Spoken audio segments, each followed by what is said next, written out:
Did you know that shame is the lowest vibrating emotion? If you don't know this, it might be important to learn, but there's a man named David R. Hawkins, and he is the pioneer of what is called the human level of consciousness, or the scale of human consciousness. And I'll show a picture of this here. You might recognize it, you might not. If you don't recognize it, it might be important to know. He's written books like Power versus Force and Letting Go. Through his research, he found that every emotion has a frequency attached to it, and shame happens to be the lowest vibrating one. And if you're on this channel, if you've clicked on this video, maybe you don't know me, maybe you do. Either way, it's likely that you've adopted a shame-based identity, or you struggle with shame, or you feel like shame comes up and it's holding you back from something. So this channel is dedicated to self-development, overcoming trauma, and maybe you're someone that identifies with complex PTSD the same way I do. It's something that I've struggled with throughout my life. And through my contemplation, like lately I've been contemplating it, shame is something that is core, that is at the root of complex PTSD, complex trauma, or trauma in general. I made another video talking about how fear is at the root of complex PTSD, because fear is the driving force of CPTSD. If you have CPTSD, we're in fear mode. We don't know if we're going to survive or not. That's the root of it. Now shame as well is a root of CPTSD, because we learn to be ashamed of ourselves. We learn to be ashamed of who we are. We become ashamed of our actions, of our thoughts, because we grew up in an environment that shamed us. We grew up in an environment where it wasn't okay to be ourselves, where we felt it wasn't okay to exist. So it makes sense. There's no sense in being ashamed of having shame. That's like a self-fulfilling cycle. I know it happens. I've done it so many times. I'm like, damn, like I'm ashamed of having shame. So it really sucks. It's a tough situation to be in. But the good news is it's something that we can undo. It's something that we can work on. It's something that we can let go of completely, actually. And if you don't know what it feels like to live outside of that shame, I'm gonna tell you now, it's possible. And I'm not just bullshitting you like, oh, like this is just another video of some guy like blah blah blah. No, like I'm telling you, I lived like this throughout my entire life. And even now, it does come up.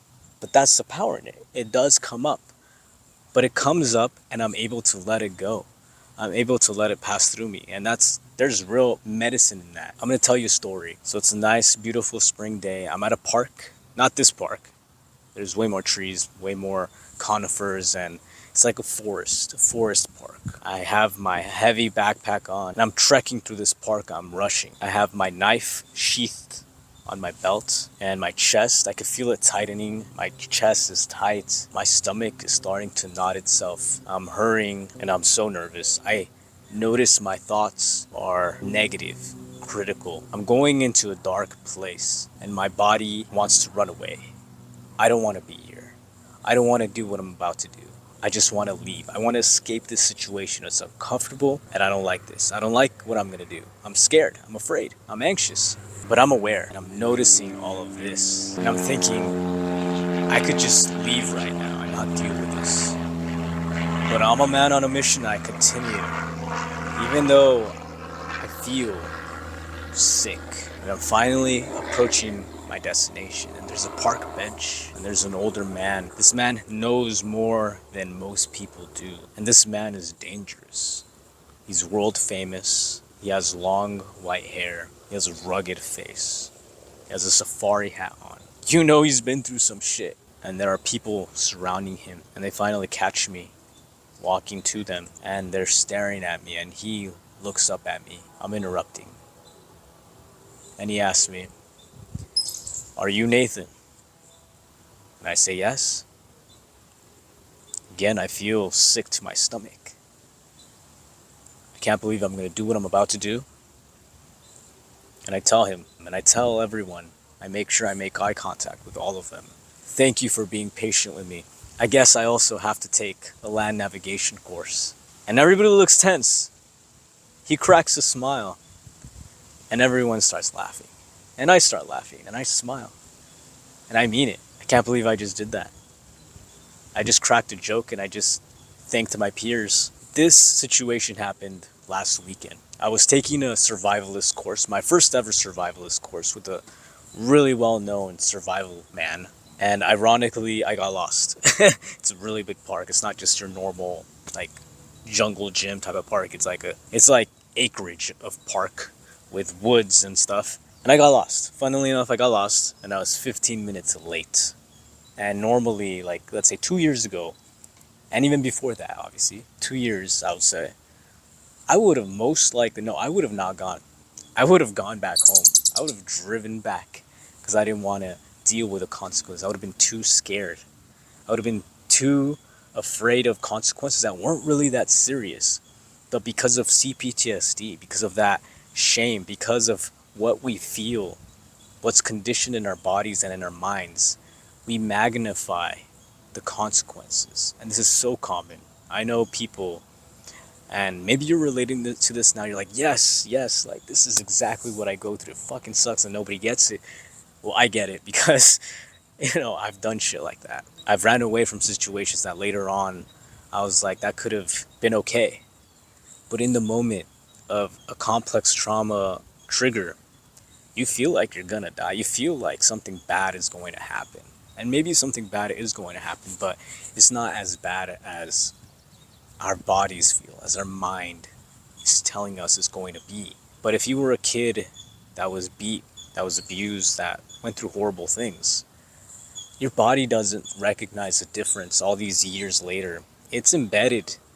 It's something we must let go. So you see in this situation that shame can keep us from opportunities. It can keep us from living our best lives because we feel like we're not worthy and we leave.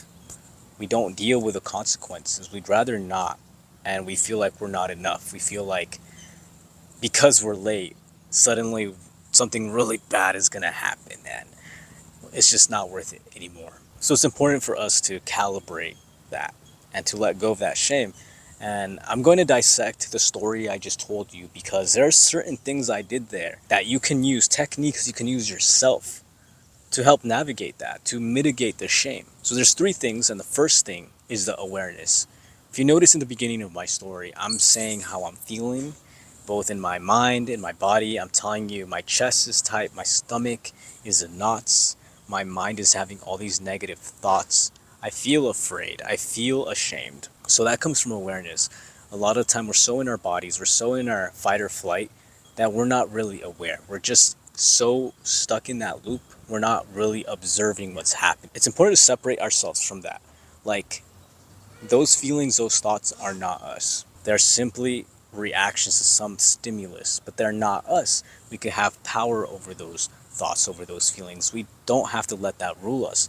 So I'm observing, and even though I do understand, okay, I feel this way and I want to leave, I want this, I don't have to do it. I could just keep going, like it'll be okay. So the awareness, very important, and a good way to do that, to cultivate that, because maybe you feel like you don't have enough awareness or you're just so stuck in that, is meditation. Because meditation really is bringing awareness to our inner selves, to who we really are beyond the thoughts and the feelings. So we're just observing the thoughts like clouds passing through the sky, and we recognize, wait, these thoughts just come and go. They don't really even mean anything. They're just going and going and going for no reason. And that gives us power back to our center, to who we really are. So it brings us back. And that's a really good way to cultivate that awareness. The second thing is that I learned how to apologize. It's likely that maybe you're someone that over apologizes, that says sorry constantly. Maybe you've been told that, like, why are you saying sorry? Or stop saying sorry. Or why do you say sorry so much? In that situation, I actually didn't even say sorry. I didn't apologize. And you can. I just didn't in that situation. But you could say something like, I apologize for being late. But I didn't. I said, thank you for your patience. You see that I gave gratitude. I thanked them for being patient towards me. I gave them the opportunity to give me graciousness. And it's a win-win because for me, it's like, okay, I'm thanking them and I'm giving them the opportunity to take that higher route, to give me the benefit of the doubt. And of course, I'm sorry, and I felt really bad. So if you're not comfortable with that, because that takes practice, you could always just say quickly, like, oh, sorry for the delay, and then emphasize that second part of thank you for being patient with me. Really emphasize that. And that helps with the shame, that helps with the fear, because it's a win-win. You put yourself in a power position and you put the other person in a power position. Like, you give yourself high self-esteem, confidence, like you're confident enough to say something like that.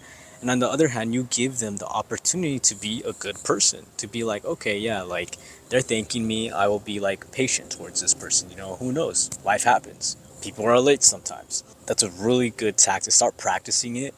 It's actually amazing how well that works. And even though I get nervous at time to time using that, it does help with that shame, that fear. So the third thing I did was that I cracked a joke. I made a joke about myself. So that shows I don't have such a high ego that I can joke about myself. I can joke about my land navigation skills. Like, that's embarrassing. We're in a survivalist class. This is a survivalist situation, and I got lost. So my teacher, he has classes on specifically maps and line navigation. So I really tied in that joke to the situation. I was aware of the context, and I cracked a joke. I made him laugh. I made everyone else laugh. And I showed, okay, I'm someone that can joke around. I'm someone that's funny. I'm someone that doesn't have such a high ego, because clearly I'm making a joke about myself. And I came across more humble, and I was able to make everyone laugh. So everybody likes a good laugh. So those are the three things I did. I had awareness, I apologized, but in a very specific way. Instead of saying sorry, I said thank you. I gave gratitude, and I cracked a joke about myself. I cracked a joke. I made everyone feel less tense. I broke the ice, and it was a win-win. I ended up being likable, even though I was late, and I turned that situation around. So imagine, I took the lowest frequency emotion, shame, fear. I took those and I alchemized it. And it's something we can do. We can alchemize. We're master alchemists. So I alchemized that. And literally, the moment everything was okay, it dropped. I no longer felt that emotion.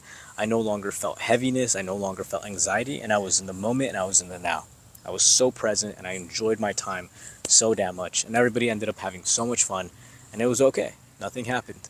So through that practice, we learned that those situations are actually okay.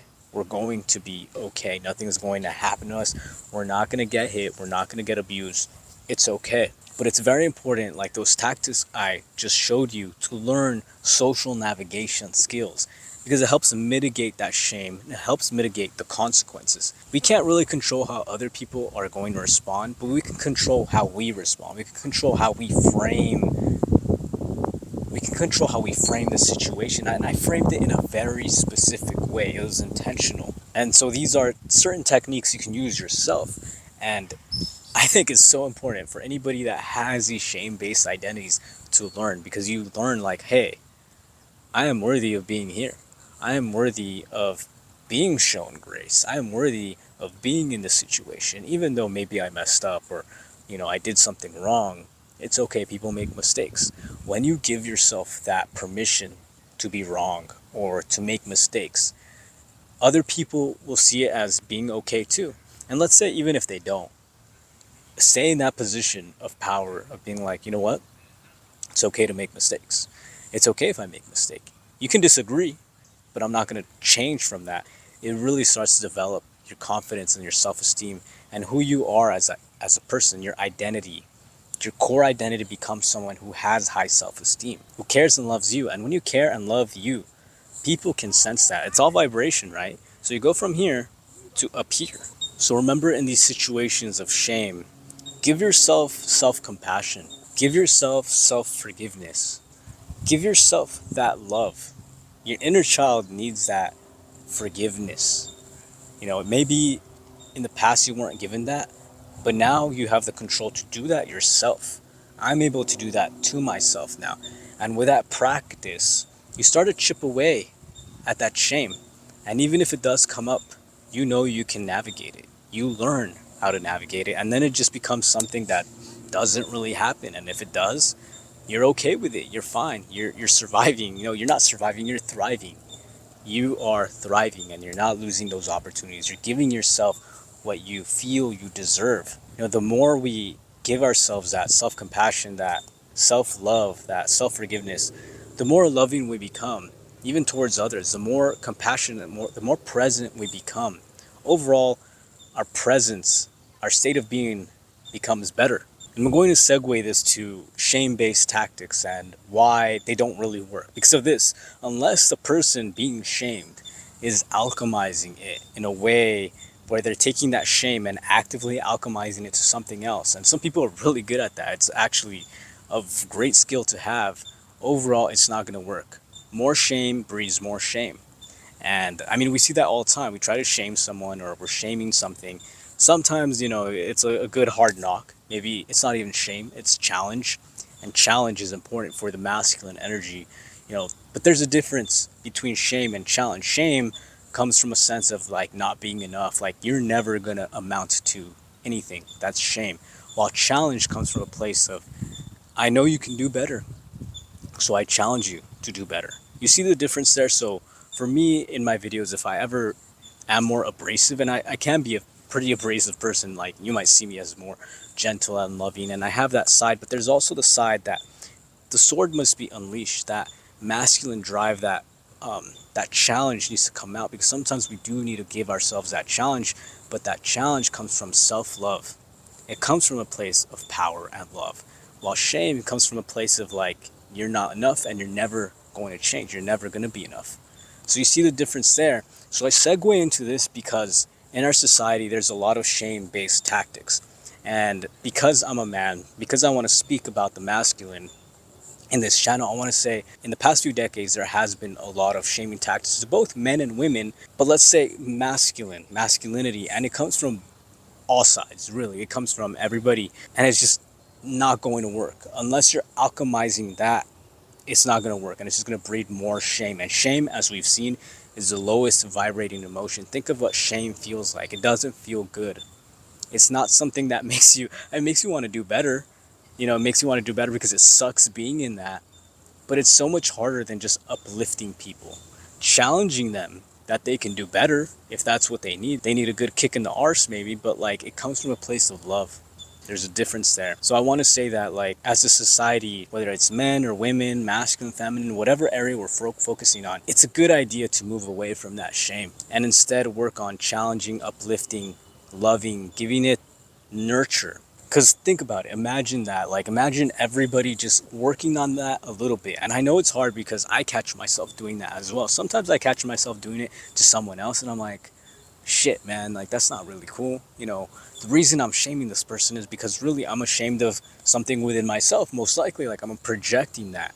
So there's that awareness there. While there's also the awareness that, no, I'm challenging you. For example, with my guy friends, sometimes I'm like, dude, like stop making excuses, like I get it, but I'm going to challenge you because I know you can do better.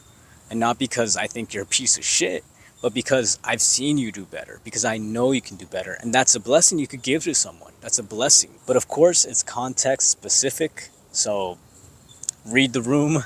But imagine everyone just moving away from that little by little, working on it within ourselves, letting go of that shame. Imagine how much better we can be to ourselves and to others, and applying that with others. Just a little bit, everyone, the world would just be a better place. So that's why I segue into this, because it can be applied to the personal and it could be applied to everyone, everything. There's the microcosm and the macrocosm. As above, so below. There's so many of the same concept enveloped in this. Anyway, I want to thank you for watching this video all the way through. If this helped you out in any way, I'd greatly appreciate if you liked or subscribed to the channel. If this helped you out, it might help someone else. It'll help push this video out. The algorithm will pick it up and more people can learn from these techniques. Let me know in the comments below if these type of videos help you out, so I can make more of them, like these techniques, little situations that you can use yourself in real life. And if you have any to share, anything you've learned through your own trials and tribulations, through your own journey, comment below. Someone might read it. It might help them out, might help me out. And who knows, I might share it on here as well. Anyway, thank you again, and I'll catch you in the next one.